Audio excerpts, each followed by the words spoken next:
اس کی رکنیت کے لیے کسی رسمی کارروائی یا فارم پر کرنے کی ضرورت نہیں، بلکہ خلوص نیت سے جو آدمی کلمہ شہادت ادا کرے امت مسلمہ میں شامل ہو جاتا ہے۔ بچے، بوڑھے، جوان، مرد، عورتیں، خواہ وہ دنیا کے کسی گوشے میں بستے ہوں، حضور اکرم صلی اللہ علیہ وسلم کے نام لیوا ہوں تو امت محمدیہ یا امت مسلمہ کے رکن شمار ہوں گے۔ یعنی امت مسلمہ کا رکن بننے کے لیے، اس کا حصہ بننے کے لیے کسی طرح سے کوئی کارروائی کرنے کی یا کوئی فارم پر کرنے کی یا کوئی ایڈمیشن وغیرہ لینے کی ضرورت نہیں ہوتی، بلکہ انسان دنیا کے کسی بھی حصے میں موجود ہو، وہ صرف کلمہ شہادت سچے دل سے پڑھے، اسلام کے احکامات کو پورا کرے، وہ کسی بھی جنس سے تعلق رکھتا ہو، بچہ ہو، بوڑھا ہو، مرد ہو، جوان ہو، عورت ہو، اور دنیا کے کسی بھی گوشے میں رہتا ہو، بس وہ نبی اکرم صلی اللہ علیہ وسلم پر ایمان رکھتا ہو، آپ کے احکامات پر عمل کرتا ہو، آپ سے محبت کرتا ہو، تو وہ امت مسلمہ میں شمار کیا جائے گا۔ یہاں پر وہ بتاتے ہیں امت اور قوم میں فرق کیا ہے۔ کہتے ہیں کہ اگرچہ بعض اوقات قوم اور امت ایک ہی معنی میں استعمال ہوتے ہیں، لیکن در حقیقت امت اور قوم کے اصطلاحی مفہوم میں بہت فرق ہے۔ عام طور پر قوم اور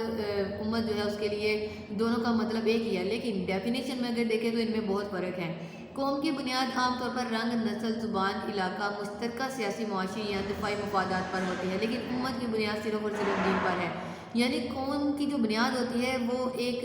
علاقے کی طرح ہوتی ہے، جیسے ہم پاکستان ہے، پاکستان میں ہم رہتے ہیں تو ہم پاکستانی ہیں، لیکن ہم اگر مسلمان ہیں، ہماری جو امت ہوتی ہے وہ مذہب پر ہوتی ہے۔ پاکستان ہونے کے ناطے ہم یہ نہیں کہتے کہ ہم ایرانی ہیں، ہم سعودی عرب ہیں، حالانکہ وہ بھی مسلم ممالک ہیں، لیکن ہم قوم ہونے کے ناطے ہم یہ کہتے ہیں کہ ہم پاکستانی ہیں۔ ہم ایک کنٹری کو جو ہے اس کو ڈیفائن کرتے ہیں، اس کو اپنے لیے جو ہے آئیڈینٹیفیکیشن کے لیے اس کو استعمال کرتے ہیں۔ لیکن امت وہ ہوتی ہے جو دنیا کی کسی بھی ملک میں رہتی ہو، کسی بھی علاقے میں رہتی ہو، کسی بھی قوم سے، کسی بھی رنگ سے، کسی بھی نسل سے تعلق رکھتے ہوں، لیکن جو ایک مذہب کو ماننے والے ہوتے ہیں پوری دنیا میں، وہ لوگ ایک امت شمار کیے جاتے ہیں۔ جیسے مسلمان جو ہیں وہ پاکستان میں رہتے ہوں، ایران میں رہتے ہوں، عراق میں رہتے ہوں، یا پھر آسٹریلیا میں، یورپین ممالک میں، کہیں بھی دنیا میں رہتے ہوں، لیکن وہ کلمہ گو ہوں اور آپ صلی اللہ علیہ وسلم پر ایمان رکھنے والے ہوں، تو وہ ایک امت کہلائیں گے۔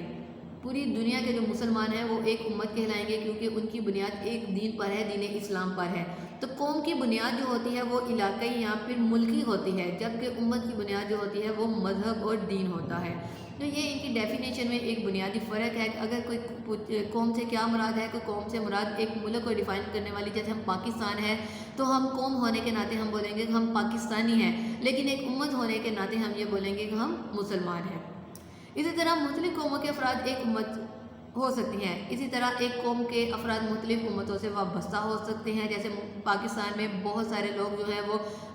رہتے ہیں، مسلمان، عیسائی، ہندو، سکھ اور احمدی وغیرہ شامل ہیں، تو یہ مختلف امتیں ہیں، قومیں نہیں ہیں۔ قوم یہاں پر کون ہے؟ وہ لوگ جن کو پاکستان کی نیشنلٹی جو ہے وہ حاصل ہوگی، وہ پاکستان کی قوم کہلائیں گے۔ امت میں صرف جو ہے وہ مسلمان شامل ہوں گے۔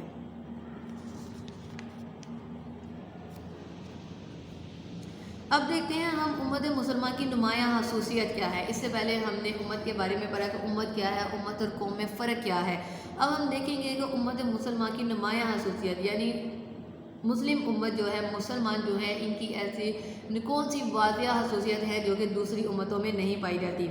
سب سے پہلے بہترین امت۔ قرآن مجید میں امت مسلمہ کو بہترین امت قرار دیا گیا ہے۔ اس کے افراد کو یہ بلند مرتبہ اس لیے دیا گیا ہے تاکہ نبی آخر الزماں حضرت محمد صلی اللہ علیہ وسلم کے بعد وہ اعلی کلمۃ الحق یعنی دین اسلام کی سربلندی کے لیے بھرپور جدوجہد کرتے رہے۔ ارشاد خداوندی ہے سورہ آل عمران آیت نمبر 110 میں اللہ تعالیٰ ارشاد فرماتے ہیں کنتم خیر امۃ اخرجت للناس تأمرون بالمعروف وتنہون عن المنکر وتؤمنون باللہ۔ تم ایک بہترین امت ہو جسے لوگوں کے لیے نکالا گیا ہے، تم نیکی کا حکم دیتے ہو اور برائی سے روکتے ہو اور اللہ پر ایمان رکھتے ہو۔ یعنی بہترین امت جو ہے وہ امت مسلمہ کو قرار دیا گیا، کس بنا پر؟ کہ تاکہ وہ لوگوں کی بھلائی کے لیے کام کریں، لوگوں کو نیکی کا حکم دیں اور ان کو برائی سے روکیں۔ سلسلہ نبوت صلی اللہ علیہ وسلم کے خاتمے کے بعد، یعنی جب نبی اکرم صلی اللہ علیہ وسلم اس دنیا سے وصال فرما گئے، اس کے بعد لوگوں کو نیکی کی دعوت دینے اور برائی سے روکنے کی ذمہ داری امت مسلمہ پر عائد کی گئی۔ اسی سے معاشرے کو بھلائی اور امن و سکون میسر آئے گا۔ اعلیٰ سیرت اور کردار کا مظاہرہ کرنے اور اصلاح و ہدایت کا فریضہ سر انجام دینے پر اللہ تعالیٰ نے اسے خیر امت یعنی بہترین اور محبوب ترین امت قرار دیا ہے۔ جس کے انسان کے اوپر یا جس قوم کے اوپر یا جس امت کے اوپر جتنی بڑی ذمہ داری ہوتی ہے، ذمہ داری دینے والا اگر وہ امت جو ہے یا وہ انسان جو ہے اپنی ذمہ داری کو اچھی طرح سے نبھاتا ہے تو ذمہ داری دینے والا اس سے اتنی ہی محبت کرتا ہے۔ تو لہذا اللہ تعالیٰ نے امت مسلمہ پر سب سے بہترین اور سب سے بڑی ذمہ داری ڈالی کہ وہ لوگوں کی بھلائی کے لیے کام کریں، لوگوں کو نیکی کا حکم دیں اور برائی سے انہیں روکیں۔ اب اگر امت مسلمہ جو ہے وہ اللہ تعالیٰ نے کہا کہ یہ میری محبوب ترین امت ہے، تو محبوب ترین امت برقرار رکھنے کے لیے اپنا ہمیں یہ فریضہ سر انجام دینا ہوگا کہ امت مسلمہ میں شامل ہونے کے ناطے ہمیں لوگوں کو نیکی کا حکم دینا ہوگا اور ان کو برائی سے روکنا ہوگا۔ اس کے بعد امت وسط یعنی درمیانی امت۔ امت وسط کا لفظ کئی معنوں میں استعمال ہوا ہے۔ اس سے مراد وہ امت ہے جو افراط و تفریط سے پاک ہے، یعنی اس میں کسی بھی قسم کا جو ہے آپس میں فرق نہیں کیا جاتا، یعنی زندگی کے ہر شعبے میں اعتدال اور میانہ روی حامل ہے۔ حق و باطل میں امتیاز کر کے عدل و انصاف اور حق کی راہ پر چلنے والی جماعت ثابتہ امت اور قیامت کے درمیان ہونے والی کی بنا پر امت وسط کہلاتی ہے، یعنی اسے امت وسط بہت ساری وجوہات کی بنا پر کہا جاتا ہے۔ ایک وجہ یہ ہے کہ یہ اعتدال پر مبنی امت ہے، یعنی نہ تو اپنے معاملات میں حد سے زیادہ بڑھتی ہے اور نہ ہی اپنے معاملات کو ادھورا چھوڑتی ہے۔ دوسرا کیونکہ یہ امت باقی تمام امتوں سے بعد میں آئی تھی اور قیامت سے پہلے ہے، اسی لیے اور اس امت کے بعد کوئی امت نہیں آئے گی، لہذا قیامت اور دوسری امتوں کے درمیان میں یہ امت ہے، اس لیے اسے درمیانی امت یعنی وسط امت بھی کہا گیا۔ ارشاد باری تعالیٰ ہے سورہ البقرہ آیت نمبر 143 میں اللہ تعالیٰ بیان کرتے ہیں وَكَذَلِكَ جَعَلْنَاكُمْ أُمَّةً وَسْطًا، اور اسی طرح ہم نے تم کو مسلمانوں کی امت وسط بنایا، یعنی مسلمانوں کو اللہ تعالیٰ نے درمیانی امت قرار دیا۔ آخری امت نبی اکرم صلی اللہ علیہ وسلم نسل انسانی کے لیے اللہ تعالیٰ کے آخری نبی اور رسول ہے، ان کے بعد کوئی نبی اور رسول نہیں آئے گا، جیسا کہ قرآن مجید میں سورہ الاحزاب میں اللہ تعالیٰ نے آیت نمبر 140 میں بیان فرمایا مَا كَانَ مُحَمَّدٌ أَبَا أَحَدٍ مِّن رِّجَالِكُمْ وَلَٰكِن رَّسُولَ اللَّهِ وَخَاتَمَ النَّبِيِّينَ، کہ محمد صلی اللہ علیہ وسلم تمہارے مردوں میں سے کسی کے باپ نہیں لیکن اللہ کے رسول اور خاتم النبیین ہیں۔ یہاں پر مردوں کا لفظ کیوں خاص طور پر استعمال کیا گیا؟ کیونکہ جس وقت یہ آیت کریمہ نازل ہوئی تھی اس وقت آپ صلی اللہ علیہ وسلم کے کوئی بھی صاحبزادے، کوئی بھی آپ کے بیٹے جو تھے وہ حیات نہیں تھے، آپ کی بیٹیاں تھیں، اس لیے یہاں پر مردوں کا نام استعمال کیا گیا۔ تو آپ صلی اللہ علیہ وسلم کے وصال کے بعد کوئی بھی مرد جو ہے وہ خود کو آپ کا بیٹا کنسیڈر نہ کر سکے، تو اسی لیے یہاں پر اس بات کی نشاندہی کرنے کے بعد کہ آپ مردوں میں سے کسی کے باپ نہیں ہیں اور آپ اللہ کے رسول اور خاتم النبیین ہیں، یعنی آخری نبی ہیں۔ تو جب آپ آخری نبی ہیں تو پھر آپ کی امت بھی آخری امت ہے، کیونکہ جب کوئی نئی امت آتی ہے تو پھر ضروری ہوتا ہے کہ اس کے لیے کوئی نیا نبی یا کوئی نیا رسول بھی بھیجا جائے، لیکن آپ صلی اللہ علیہ وسلم کے بعد قیامت تک نہ تو کوئی نبی آئے گا نہ کوئی رسول آئے گا۔ اسی طرح اب قیامت تک کے جتنے بھی لوگ ہوں گے وہ امت محمدی میں شامل کیے جائیں گے، لہذا آخری نبی کی امت بھی آخری امت کہلائے گی، جیسا کہ نبی کریم صلی اللہ علیہ وسلم نے خود ارشاد فرمایا انا آخر الانبیاء وانتم آخر الامم، کہ میں آخری نبی ہوں اور تم آخری امت ہو۔ پھر فرمایا ہم دنیا والوں میں آخری امت ہے اور قیامت کے دن ہم اول ہوں گے، یعنی قیامت کے دن سب سے پہلے نمبر پر جو ہوگی وہ امت محمدیہ ہوگی، لیکن اس دنیا میں سب سے آخری امت جو ہے وہ آخری امت محمدی ہے۔ عالمگیریت،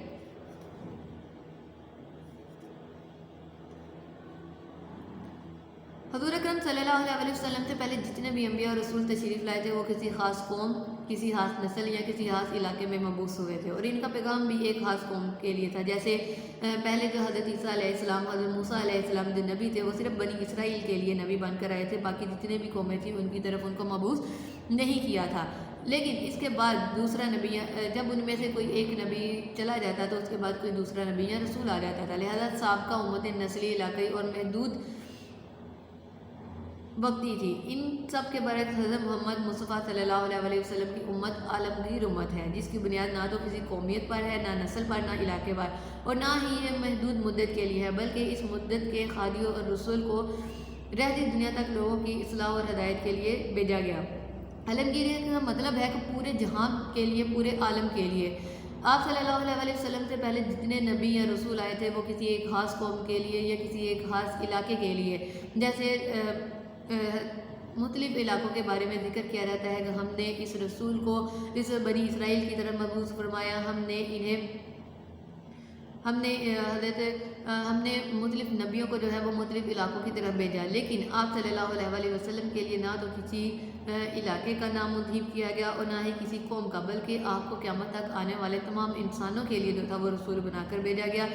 سورہ الصبا آیت نمبر 28 میں اللہ تعالیٰ بیان کرتے ہیں وَمَا أَرْسَلْنَاكَ إِلَّا كَافَّةً لِلنَّاسِ، اور اے نبی صلی اللہ علیہ وسلم ہم نے آپ کو تمام جہانوں کے لیے یا تمام لوگوں کے لیے رسول بنا کر بھیجا ہے۔ تو لہٰذا آپ کی امت کی یہ خصوصیت ہے کہ آپ کی امت جو ہے وہ کسی ایک علاقے یا کسی ایک قوم سے تعلق نہیں رکھتی، بلکہ قیامت تک آنے والے تمام لوگ جو ہیں وہ آپ کی امت میں شامل کیے جائیں گے۔ اس کے بعد مساوات، اس امت کی نمایاں خصوصیت مساوات ہے۔ اسلامی قانون کی نگاہ میں امیر، غریب، رنگ، نسل، آقا، غلام میں کوئی فرق نہیں رکھا جاتا، سب کو ایک جیسا عدل و انصاف جو ہے وہ پیش کیا جاتا ہے۔ ارشاد باری تعالیٰ ہے سورہ الحجرات آیت نمبر 13 میں اللہ تعالیٰ بیان کرتے ہیں یا ایھا الناس انا خلقناکم من ذکر و انثی وجعلناکم شعوبا وقبائل لتعارفوا ان اکرمکم عند اللہ اتقاکم، کہ اے لوگوں ہم نے تمہیں ایک مرد اور ایک عورت سے پیدا کیا، ہم نے تمہاری شاہیں اور قبیلے بنائے تاکہ تم ایک دوسرے کی شناخت کر سکو، تم میں سے اللہ کے نزدیک معزز وہ ہے جو تم میں سے زیادہ متقی ہے۔ یعنی اللہ تعالیٰ نے سب سے پہلے اس بات کی یاد دہانی کروائی کہ ہم نے تمہیں ایک مرد اور ایک عورت یعنی حضرت آدم علیہ السلام اور حضرت حوا سے پیدا کیا، لہٰذا تمہاری جو خاندان کی شاہیں اور قبیلوں کے نام تھے وہ صرف اس لیے بنائے گئے تاکہ تم ایک دوسرے کو پہچان سکو، ایک دوسرے پر غرور تکبر کرنے کے لیے نہیں۔ اور اللہ تعالیٰ کے نزدیک زیادہ معزز، زیادہ عزت والا وہی شخص ہے جو کہ زیادہ پرہیزگار، زیادہ متقی ہے۔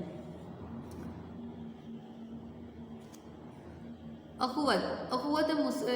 بھائی چارہ امت مسلمہ کی امتیازی خصوصیت ہے، یعنی ایک ایسی خصوصیت ہے جو باقی امتوں میں نہیں پائی جاتی۔ اسلام کی تعلیم یہ ہے کہ تمام مسلمان آپس میں بھائی بھائی ہیں، ذات پات، رنگ، نسل، زبان، وطن کی بنیاد پر کوئی تفریق نہیں، بلکہ ہر کلمہ گو نبی اکرم صلی اللہ علیہ وسلم کی غلامی کا دم بڑھنے والا امت مسلمہ کی برادری کا رکن ہے، جس میں سب کو یکساں عزت اور مقام حاصل ہے۔ یعنی دنیا میں کوئی بھی مسلمان کسی بھی علاقے یا کسی بھی ملک میں رہتا ہو، چاہے وہ ہندوستان میں رہتا ہو، امریکہ میں رہتا ہو، سعودی عرب میں رہتا ہو یا پاکستان میں رہتا ہو، لیکن وہ نبی کا کلمہ پڑھنے والا ہو تو وہ آپس میں رشتہ اخوت میں منسلک ہے۔ ارشاد خداوندی ہے سورہ الحجرات میں آیت نمبر 10 میں اللہ تعالیٰ بیان کرتے ہیں انما المؤمنون اخوات، بلا شبہ اہل ایمان بھائی بھائی ہیں، یعنی اللہ تعالیٰ پر ایمان رکھنے والے دنیا میں کہیں بھی ہیں وہ آپس میں بھائی بھائی قرار دیے گئے۔ نبی کریم صلی اللہ علیہ وسلم نے ارشاد فرمایا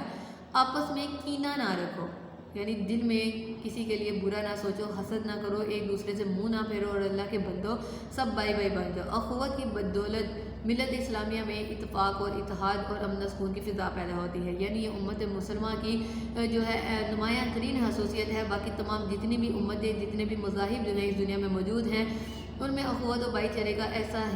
رشتہ نہیں پایا جاتا جو کہ امت مسلمہ میں ہے۔ اگر ہم ہندوؤں کو دیکھیں تو ہندوؤں میں مختلف ذات پات کے لحاظ سے لوگوں کو کمتر یا پھر بڑا سمجھا جاتا ہے، اسی طرح دوسرے مذاہب میں عیسائیت میں اگر ہم دیکھیں تو وہاں پر بھی رہبانیت کو زیادہ ترجیح دی جاتی ہے، کوئی اور باقی لوگوں کو کم تر سمجھا جاتا ہے۔ لیکن اسلام میں ہر رنگ و نسل سے تعلق رکھنے والا،